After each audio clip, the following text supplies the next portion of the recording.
మన తెలంగాణ రాష్ట్ర ముఖ్యమంత్రి శ్రీ రేవంత్ రెడ్డి గారిని, మన ఆంధ్రప్రదేశ్ ముఖ్యమంత్రి శ్రీ చంద్రబాబు నాయుడు గారిని నేను విజ్ఞప్తి చేస్తున్నాను.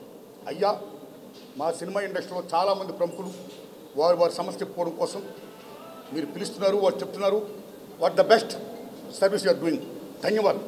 ఇండస్ట్రీ డెవలప్మెంట్ కోసం వాట్ ది బెస్ట్ కాంట్రిబ్యూషన్ మేము చేస్తామని చెప్తున్నారు, ధన్యవాదాలు. The same time my humble request, దయించి వారినే కాదు ఫిల్మ్ ఇండస్ట్రీకి ప్రాతినిధ్యం వహిస్తున్నటువంటి ప్రొడ్యూసర్ కౌన్సిల్ వారిని, ఫిల్మ్ ఛాంబర్ వారిని, సేమ్ టైం సగటు నిర్మాతలను కూడా మీరు ఆహ్వానించండి. వాళ్ళ సమస్యలు తెలుసుకోండి. ఎన్నో సమస్యలు దే ఆర్ ఫేసింగ్. చాలా సినిమాలు థియేటర్ దొరకట్లా. ఎన్ని సంవత్సరాలు బట్టో అనేక గవర్నమెంట్ విజ్ఞప్తి చేస్తున్నాం, సగటు సినిమాకి థియేటర్ మీరు ప్రొవైడ్ చేయండి అని. ఇంతవరకు డిమాండ్ నెరవేరలా. ఆ ఒక్క డిమాండ్ కాదు, అనేక డిమాండ్ నెరవేరలా. కాబట్టి దయించి వీళ్ళని కూడా పిలవండి, ప్రొడ్యూసర్ కౌన్సిల్ని, ఫిల్మ్ ఛాంబర్ని, సగటు నిర్మాతలు పిలండి. వాళ్ళ సమస్యలు తెలుసుకోండి. వాళ్ళు కూడా the best contribution, the best service, the best help, the best cooperation దాన్ని చేయండి. ఇది నా విజ్ఞప్తి. సేమ్ టైం రేవంత్ రెడ్డి గారు అసెంబ్లీ సాక్షిగా నేను టికెట్ రేట్ పెంచను నా ప్రభుత్వ హయాంలో, ఈ సేమ్ టైం మిడ్ నైట్ షోలు ఉండవు అని బ్రహ్మాండంగా అసెంబ్లీలో చెప్పారు. మీరు సెల్యూట్. ఈ ప్రజాస్వామ్యంలో అసెంబ్లీ అంటే దేవాలయం. మీ నాయకులు ది రిప్రజెంట్ ఆఫ్ గాడ్, దేవుని ప్రతినిధులు మీరు, టు సర్వ్ ద పీపుల్. కాబట్టి అలాంటి అసెంబ్లీ దేవాలయంలో మీరు ఏం మాట ఇచ్చారో ఆ ఆడిన మాట తప్పకుండా ప్రేక్షకుల్ని, సగటు నిర్మాతని, టోటల్ ఇండస్ట్రీని, మొత్తం పరిశ్రమ మనుగడ్ని కాపాడవలసిందిగా, ఇంకా టికెట్ రేటు పెంచకుండా, ఈ మిడ్ నైట్ షో లేకుండా మీరు చేయాల్సిందిగా హృదయపూర్వకంగా తమరిని, సీఎం చంద్రబాబు నాయుడు గారిని నేను మరీ విజ్ఞప్తి చేస్తున్నాను. Please honour the people. నమస్తే.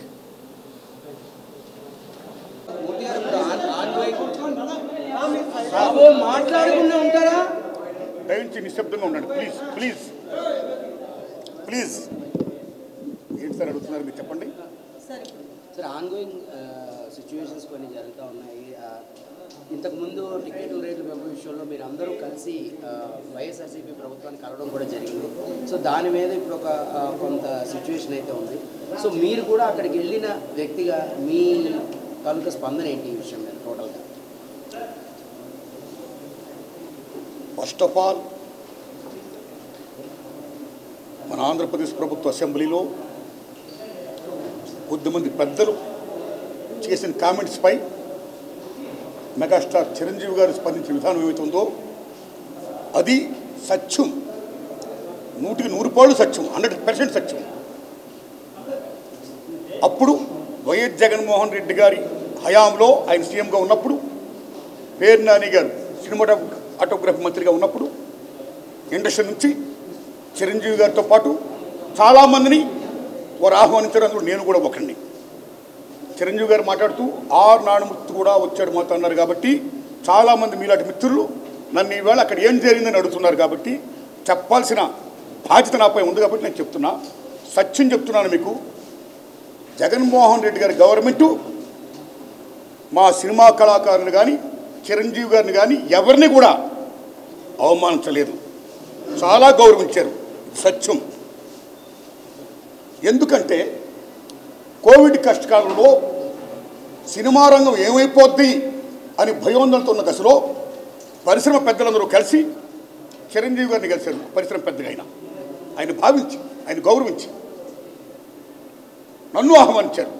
చిరంజీవి గారు స్వయంగా నాకు ఫోన్ చేశారు కూడా. అదేం సంస్కారం. అప్పుడు నేను ఢిల్లీలో ఉన్నా.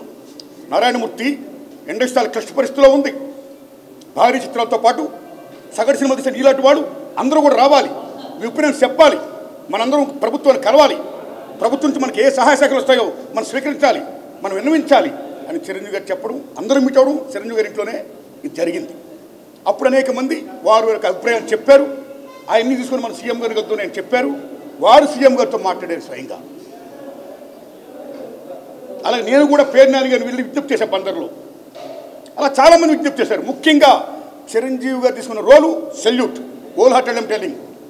పరిశ్రమ పెద్దగా వాట్ ది బెస్ట్ రోల్ ఈ ప్లేడ్ దట్ డే. ఆయన ఎవరు అవమానించాల, చాలా గౌరవించారు. మమ్మల్ని ఎవరు అవమానించాల, చాలా గౌరవించారు. మేమందరం అక్కడికి వెళ్ళాం, సమస్యలను చెప్పాం. సీఎం జగన్మోహన్ రెడ్డి గారు సానుకూలంగా స్పందించారు. పేరు నాని గారితో మాట్లాడి ఏం కావాలో మొత్తం తీసుకోండి అన్నీ మనం చేద్దాం అని కూడా చెప్పారు. ఇది జరిగిన సత్యం అండి, ఇది జరిగిన సత్యం. ఓకే, ఆ సమస్యలు ఇంకా ఉన్నాయి, స్టిల్ ఇట్స్ గోయింగ్ ఆన్.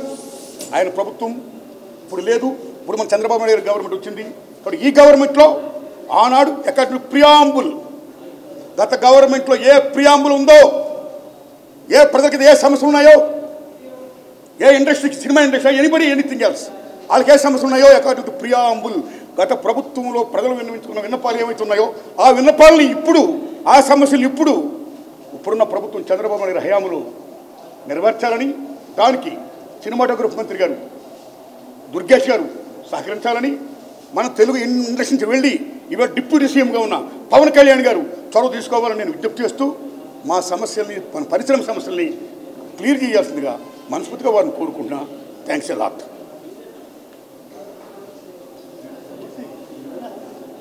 సరే, బాలకృష్ణ గారు ఎవడు అడగలేదు అనేది చెప్పడం, మెన్షన్ చేయడం ఎంతవరకు? సార్, బాలకృష్ణ గారు ఎవడు అడగలేదు అని చెప్పడం అనేది వారు తెలిసింది వారు చెప్పారు.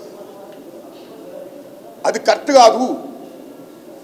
చిరంజీవి గారితో పాటు మేము చాలామంది వెళ్ళాం, అది అందరికీ తెలుసు.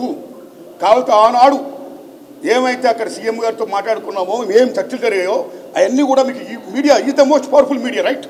మీడియాలో చూడండి మీరు ఏముంది జరిగిందో, దట్ ఈస్ సత్యం, అది చూడండి. సో బాలకృష్ణ గారు తెలిసి ఉండొచ్చు, తెలియపోవచ్చు అని చెప్పారు. సో నేను బాలకృష్ణ గారి గురించి మాట్లాడదలుచుకోవాలా. కానీ చాలామంది మాత్రం అప్పుడు వైఎస్ జగన్మోహన్ రెడ్డి గారి ప్రభుత్వం చిరంజీవి గారిని, సినిమా కళాకారుని అవమానించింది అనే అపప్రద ఏమవుతుందో అది చాలా తప్పండి. అలా కామెంట్ చేయకూడదండి. Nobody have no right to assassinate other characters. సత్యం ఇంపార్టెంట్, ట్రూత్ ఇస్ ఇంపార్టెంట్. ఆ ట్రూత్ అప్పుడు ఏ కెమెరా అయితే షూట్ చేసావో అది చూడండి, అది తెలుసుకోండి, జనాన్ని చెప్పండి.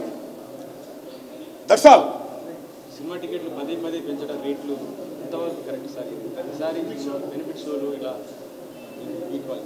ఎస్, సిన్స్ బిగినింగ్ పరిశ్రమలో ఒక సగటు నిర్మాతగా, దర్శకుడిగా, నటుడుగా, అన్నిటిని మించి ఒక ప్రేక్షకుడిగా మొదటి నుంచి నేను కానీ చాలామంది, ప్రజాక్షేమం కూడా అనేక మంది సినిమా టికెట్ల రేట్లు పెంచొద్దు, సామాన్య ప్రజలపై భారం మోపొద్దు అని ఎంతోమంది విజ్ఞప్తి చేస్తాం, చాలామంది విజ్ఞప్తి చేస్తారు. కొంతమంది కోర్టులు కూడా వెళ్తున్నారు. భారతదేశంలో సామాన్యుడు కూడా వినోదం మంచిది కేవలం సినిమా. మహాతల్లి సినిమా, సామాన్యుడు కూడా వినోదం మంచిది. అలాంటి వినోదాన్ని కాస్ట్లీమైన్ చేయొద్దు అని మేము అందరూ విజ్ఞప్తి చేస్తాం, చాలామంది విజ్ఞప్తి చేస్తారు, కోర్టు కూడా వెళ్తున్నారు.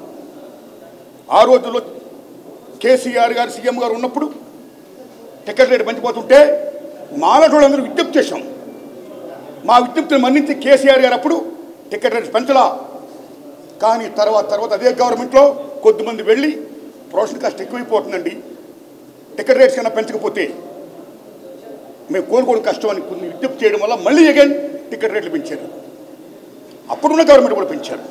తర్వాత ఇప్పుడు రేవంత్ రెడ్డి గారి గవర్నమెంట్ వచ్చింది. రేవంత్ రెడ్డి గారి గవర్నమెంట్ వచ్చిన తర్వాత అగైన్ ఈ టికెట్ రేట్ పెంచడం అనేది స్టిల్ గోయింగ్ ఆన్. ఇది కరెక్ట్ కాదు. ఎందుకంటే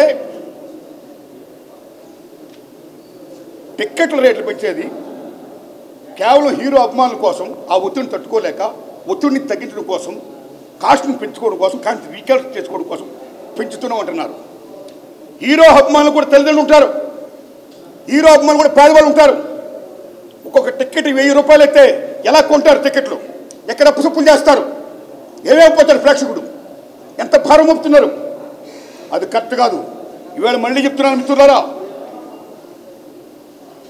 మీరు నమ్మండి, మన తెలుగు చలనచిత్ర పరిశ్రమలో ఫస్ట్ లవ్ తీశారు. That is the biggest hit in India in Telugu. ఆ సినిమాకి 5 years పట్టింది శంకర్ రెడ్డి గారి నిర్మాతానికి. నేను 5 years తీశాను, ఎన్నో కోట్లు అప్పు చేశాను, ఖర్చు పెట్టాను, నా సినిమా రిలీజ్ చేస్తున్నాను, టికెట్లు పెంచండి అని ఏనాడు ఆయన ప్రభుత్వం అడగలా శంకర్ రెడ్డి గారు. అదే లవ్ కుశ సూపర్ డూపర్ అయింది. మీరు నమ్మండి, 5-6 సంవత్సరాలు కంటిన్యూ కాడింది. పళ్ళతో లాభాలు వచ్చాయి. In Telugu love Kusha, take Hindi Mughlai Azam, Sholay Mughlai Azam Asif గారు తీశారు. 9 ఏళ్ళు పట్టింది. బోలెన్ కోట్లు ఖర్చు పెట్టాడు ఆయన.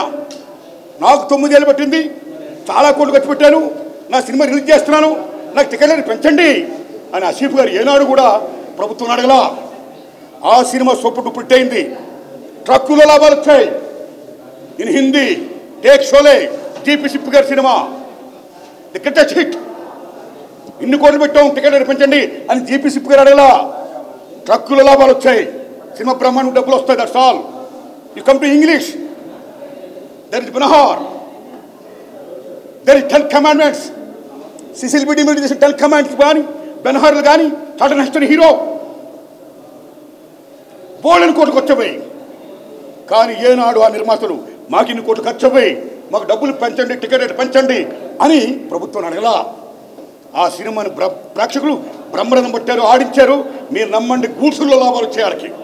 సినిమా బాగుంటే డబ్బులు వస్తాయండి. ఈ రకంగా టికెట్ రేట్లు పెంచుకుంటూ సామాన్యుడిపై భారం మోపడం పరమ దారుణాతి దర్శనాలు. నేను ఒకటే కోరుతున్నాను రేవంత్ రెడ్డి గారిని, అయ్యా రేవంత్ రెడ్డి గారు, మీరు అసెంబ్లీలో మాట్లాడుతూ అసెంబ్లీ సాక్షిగా నా హయాంలో టికెట్ రేట్లు పెంచను, మిడ్ నైట్ షోలు వేయనన్నారు మీరు. టికెట్ రేట్లు పెంచను, మిడ్ నైట్ షోలు వేయనన్నారు మీరు. మేమందరం ఆనందించాం, అశుద్వానంతో క్యాబ్స్ కొట్టాం. కానీ రేవంత్ రెడ్డి గారు, కానీ ఈవేళ మీ గవర్నమెంట్లో ఏం జరుగుతున్నాయి?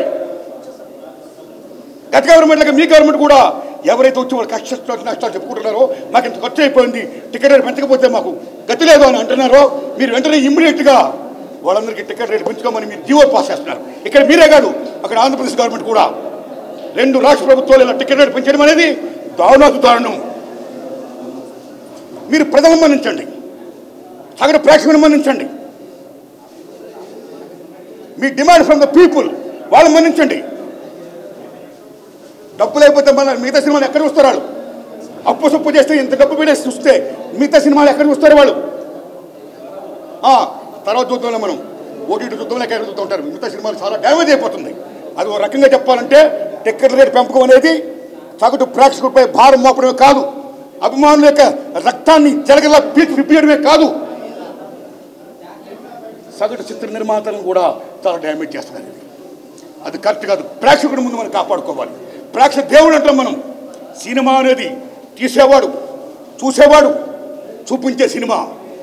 అందుకే సినిమా ఇండస్ట్రీ పరిశ్రమ నిర్మాతతో పాటు, దర్శకులతో పాటు, 24 క్రాఫ్ట్స్తో పాటు వాళ్ళు ఎంత ఇంపార్టెంటో, ప్రేక్షక దేవుళ్ళు ఎంత ఇంపార్టెంటో, వాళ్ళిద్దరికి మధ్య సంధానకర్తగా ఉండే సినిమా థియేటర్లు అంటే దేవాలయాలు, అవి అంత ఇంపార్టెంట్. కాబట్టి సినిమా ఇండస్ట్రీ మనుగడ సాగించాలంటే, అందరం బాగుండాలంటే దయించి రేవంత్ రెడ్డి గారు, చంద్రబాబు నాయుడు గారు దయించి టికెట్ రేటు పెంచకండి సార్. మీకు హంబుల్ రిక్వెస్ట్ చేస్తున్నా, దండం పెడుతున్నా, సగటు ప్రేక్షకులు మీరు గౌరవించండి sir. You must respect the people. My whole heartedly I am requesting you, please.